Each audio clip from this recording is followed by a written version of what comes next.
ஹலோங்க, எல்லாருக்கும் வணக்கம். So last வீடியோவில் நம்ம ஒரு ரெஜிஸ்ட்ரேஷன் பண்ணி நம்ம அப்ளிகேஷனை சப்மிட் பண்ணோம். ஸோ அதோட கண்டினியூவேஷன் தான் நம்ம இப்போ பார்க்க போகிறோம். ஐஎஸ்பிஎன் நம்பர் நம்ம எப்படி எடுக்கிறது அப்படிங்கிறதுல. ஸோ இதில் பார்த்திங்கன்னா நமக்கு மெயில் வந்திருக்கு, 2 மெயில் வந்திருக்கு. ஸோ ஃபர்ஸ்ட் ஒரு மெயில் என்னென்னா அப்ளிகேஷன் சப்மிட்டட் சக்ஸஸ்ஃபுல்லி அப்படின்னு போட்டு நம்ம அப்ளிகேஷன் ரெஃபரன்ஸ் நம்பரோடு சேர்த்து இந்த மாதிரி பண்ணியிருக்காங்க. அப்புறம் please wait for the final approval அப்படின்னு நீட்டாக கொடுத்துருக்காங்க. ஓகேங்களா? அதே மாதிரி நமக்கு ரெண்டாவதாக ஒரு மெயில் ஒன்று வந்திருக்கு. earmarked ஆஃப் அப்ளிகேஷன் அப்படின்னு என்னமோ ஒன்று வந்திருக்கு. பட் அது நம்ம என்னன்னு பார்ப்போம். ஓகேங்களா? So your application for ISBN has been அப்ரூவ்டுன்னு வருது. ஐஎஸ்பிஎன் நம்பர்ஸ் இருக்கு இல்லையா, அது have been earmarked or reserved against your application. Now you may login to the system and enter. அதாவது நம்ம டைட்டில், பப்ளிகேஷன், அந்த டீட்டெயில்ஸ் எல்லாம் நம்ம என்ட்ரு பண்ணணுமா, for which ISBN R required. So நம்ம அது என்ன ஏதுன்னு பார்ப்போம். ஓகேங்களா? ஸோ இப்போ நம்ம கூகுளில் ஐஎஸ்பிஎனில் ராஜாராம் மோகன் ராய் அப்படின்னு போட்டோம்னாலே நமக்கு அந்த சைட்டு வரும். கரெக்டுங்களா? ஸோ அந்த லிங்க்கை நம்ம ஓப்பன் பண்ணிவிட்டு வழக்கம் போல் நம்ம லாகின் பண்ண போகிறோம். நம்ம இந்த இடத்துல அப்ளிகண்ட் லாகின் இருக்கு இல்லையா, ஸோ இதில் நீங்கள் கிளிக் ஹியர் அப்படின்னு கொடுத்தீங்கன்னா உங்களுக்கு இந்த பேஜ் ஓப்பன் ஆகும்.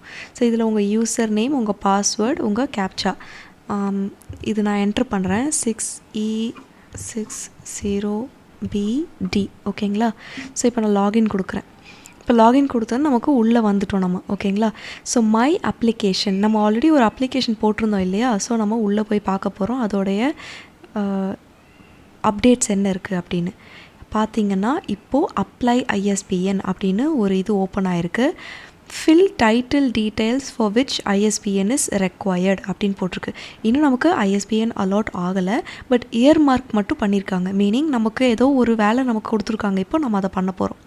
ஸோ அப்ளை ஐஎஸ்பிஎனுக்கு கீழே இந்த லிங்க்கை நீங்கள் கிளிக் பண்ணுங்கள். ஓகேங்களா? ஸோ நீங்கள் கிளிக் பண்ணிட்டீங்கன்னா இந்த இடத்துல ஐஎஸ்பிஎன் ரெக்வஸ்ட் புக் டீட்டெயில் அப்படின்னு இருக்கு இல்லையா, ஸோ ஆட் நியூ புக் இதை நான் கிளிக் பண்ணுறேன். ஸோ இதை கிளிக் பண்ணதுக்கப்புறம் உங்களுடைய அந்த புக் நேமு, உங்களுடைய பேர், உங்கள் கண்ட்ரி எல்லாம் ஆல்ரெடி இருக்கும். ஸோ நம்ம இன்னும் கொஞ்சம் டீட்டெயில்டாக நம்ம கொடுக்க போகிறோம், அவ்வளோதான். ஸோ இதில் நம்ம லாங்குவேஜ் நம்ம இங்கிலீஷ் அப்படின்னு சூஸ் பண்ணுறோம். புக் வந்துட்டு இங்கிலீஷில் தானே இருக்குது, ஸோ நான் இங்கிலீஷ் சூஸ் பண்ண போகிறேன். இதுவே நான் சூஸ் பண்ணிக்கிறேன். ஓகேங்களா? அடுத்து ப்ராடக்ட் காம்போசிஷன்.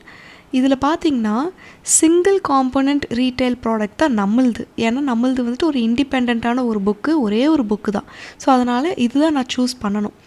இப்போ இந்த மல்டிபிள் காம்போனண்ட் அப்படிங்கிறது, அப்புறம் மல்டிபிள் ஐட்டம் கலெக்ஷன் அப்படிங்கிறதெல்லாம் வந்துட்டு டிஃப்ரெண்ட், அதாவது ஒரு சீரீஸ் ஆஃப் புக்ஸு, ஒரு செட் ஆஃப் புக்ஸு, இது வந்துட்டு வெறும் டிஸ்ட்ரிபியூட்டர்ஸ் மட்டும் இது பண்ணுற மாதிரி, இதெல்லாம் ஒரு பாக்ஸ் ஆஃப் புக்ஸ், இதெல்லாம் கொஞ்சம் டிஃப்ரெண்ட்டாக இருக்கும்.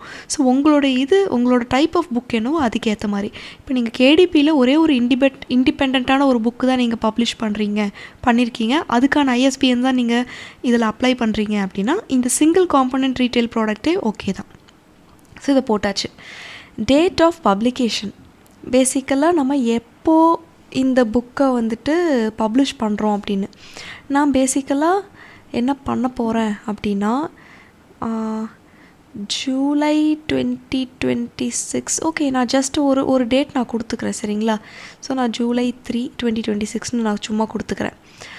ப்ராடக்ட் ஃபார்ம் அப்படின்னு ஒன்று இருக்குது. இந்த ஃபார்ம் ஆடியோவா, என்னது பேப்பர் பேக்கா, என்ன ஏதுன்னு. ஸோ இப்போ நாம் பேப்பர் பேக் இருக்கான்னு ஒன்ஸ் செக் பண்ணி பார்க்கலாம். இங்கே பார்த்தீங்கன்னா உங்களுக்கு பேப்பர் பேக் ஆர் சாஃப்ட் பேக்குன்னு இருக்குல்ல, ஸோ நம்ம இதை தான் கொடுக்க போகிறோம். இஃப் இன்கேஸ் ஹார்ட் கவராக இருந்ததுன்னா அதுக்கு நீங்கள் தனியாக அப்ளை பண்ணணும். சரிங்களா? ஹார்ட் கவருக்கு கண்டிப்பாக இருக்கும், ஹார்ட் பேக் அப்படின்னு போட்டிருக்குல்ல. ஸோ உங்கள் புக்கு வந்துட்டு என்ன மாதிரி ஒரு புக்கா இல்லை என்ன ஏது அதுக்கேற்ற மாதிரி நம்ம கொடுக்கணும். ஸோ நான் இப்போ வந்துட்டு பேப்பர் பேக் கொடுக்குறேன், paper back or soft back. ஓகேங்களா? செலக்ட் ஆத்தர் ஆர் எடிட்டர், நான் ஆத்தர், ஸோ நான் ஆத்தர் கொடுத்துக்கிறேன். கொடுத்துட்டு டிஃப்ரெண்ட் எடிஷன்லாம் கிடையாது, சேம் ஒரே எடிஷன் தான். So I hereby accept the declaration இதெல்லாம் படித்து பார்த்துட்டு சேவ் அண்ட் ப்ரிவ்யூ இதை நான் கொடுத்துக்கிறேன். இப்போ பாருங்கள், டைட்டில் என்னோட பேர், பப்ளிஷ்டு பை யார், எடிஷன் வந்துட்டு ஃபர்ஸ்ட் எடிஷன் தான். ஸோ ஃபைன், நான் வந்துட்டு ஓகே இதில் நான் இப்போ டிஃப்ரெண்ட் எடிஷன் அப்படின்ற நான் கொடுத்துட்டு நம்பர் 1 அப்படின்னு போட்டுக்கலாம். எல்லாம் ஒன்று தான் சரிங்களா. இப்போ நான் சேவ் அண்ட் ப்ரிவ்யூ அப்படி கொடுத்தேன்னா எடிஷன் 1 அப்படி இருக்குது. So submit. ஓகேங்களா, சக்ஸஸ். நம்ம புக் டீட்டெயில்ஸ் வந்துட்டு சேவ் ஆகிடுச்சு. ப்ளீஸ் கிளிக் சப்மிட் டு இது டு ப்ரொசீட் ஃபர்தருங்கிறாங்க. ஆல்ரெடி நம்மளது இப்போ அழகாக சப்மிட் பண்ணிட்டோம். இப்போ பாருங்கள் நம்மளோட இது okay, edition number 1. Next view detail அப்படின்ற கிளிக் பண்ணிங்கன்னா உங்களுடைய அந்த பழைய இது புக் டைட்டில் இப்போ நீங்கள் பண்ணிங்க இல்லையா, அந்த டீட்டெயில்ஸ் எல்லாம் இங்கே இருக்குது. Single component, retail product, paper bag, author, அப்புறம் அவங்க பேர் எல்லாம் நீட்டாக இருக்குது. ஓகேங்களா. ஸோ நான் இங்கே பேக் போய்க்கிறேன். பேக் போயிட்டு பெண்டிங் ஃபார் சப்மிஷன் அப்படின்னு இருக்குது. நான் பேசிக்கலாக இதை செலக்ட் பண்ணிட்டேன்னா ஓகே ஃபைன். ஓகேங்களா. இங்கே நான் இப்போ சப்மிட் டு RRRNA இருக்கு இல்லையா, இதை நான் சப்மிட் கொடுக்குறேன். அப்போ தான் நமக்கு சப்மிட் பண்ண முடியும். செக் பாக்ஸ் நம்ம செலக்ட் பண்ணிவிட்டு நம்ம சப்மிட் பண்ணணுமா. சரி okay. Once you submit the book here you can not edit any of this detail. So ஒரு டைம் நீங்கள் செக் பண்ணி பார்த்துக்குங்க. ஓகேங்களா. ஸோ நான் அதுக்கு முன்னாடி ஒரே ஒரு டைம் நான் இங்கே எடிட் அப்படின்னு கொடுக்குறேன். நம்மளுடைய புக் டைட்டில் ஏன் இப்படி இருக்குதுன்னு தெரியல. ஸோ நான் புக் டைட்டிலில் மட்டும் ஒரு டைம் நீட்டாக கொடுத்துக்கிறேன். ஸோ இதுதான் நம்மளோட புக் டைட்டிலாக இருந்துச்சு இல்லையா. ஸோ நான் இதை அப்படியே காப்பி பண்ணிவிட்டு அதில் போய் பேஸ்ட் பண்ணுறேன். ஓகேங்களா. ஸோ நான் மறுபடியும் அப்டேட் அண்ட் ப்ரிவ்யூ கொடுக்குறேன். ஸோ இதுதான் book title, update. Are you sure? Yes. Okay. இப்போ பார்த்திங்கன்னா புக் டைட்டில் கரெக்டாக வந்துச்சு. So book title, language, edition number, author பேர், ISBN நம்பர் நமக்கு இன்னும் அலாட் ஆகலை, இயர் எப்போ, பப்ளிகேஷன் டேட் கேட்டிருக்கு. ஸோ நான் ஜஸ்ட் கொடுத்துட்டேன். பேப்பர் பேக்கு, இந்தியா, டீட்டெயில்ஸ் இப்போ நீங்கள் கிளிக் பண்ணிங்கன்னா அதுக்கேற்ற மாதிரி நீட்டாக உங்களுக்கு டீட்டெயில்ஸ் வரும். சரிங்களா. இப்போ நான் பேக் போயிட்டு இதை செலக்ட் பண்ணிவிட்டு சப்மிட் டு RRRNA. ஒன்ஸ் நம்ம சப்மிட் பண்ணோம்னா நம்ம டீட்டெயில் வந்துட்டு எதுவும் பண்ண முடியாது. Okay. I hereby confirm that the product will be published as per the information provided. Otherwise ISBN வந்துட்டு liable ஆகுமா கேன்சல் ஆகிறதுக்கு. ஓகே. ஸோ கன்ஃபார்ம் கொடுத்துட்டேன். So submitted to RRRNA for ISBN. Okay அப்படி கொடுத்துட்டிங்கன்னா உங்கள் ஸ்டேட்டஸ் வந்துட்டு இந்த இடத்துல சப்மிட்டட் அப்படின்னு இருக்குது. ஸோ இதுக்கப்புறம் நமக்கு நெக்ஸ்ட் என்னென்ன நடக்கும் அப்படிங்கிறத ஏதாவது அப்டேட் வந்துச்சுன்னா நான் கண்டிப்பாக உங்களுக்கு ஷேர் பண்ணுறேன். அதுக்கு முன்னாடி நான் இப்போ பேக் போகிறேன். ஸோ இந்த பேஜ் எப்படி இருக்குது அப்படின்னு ஒன்ஸ் நான் பார்த்துக்கிறேன்.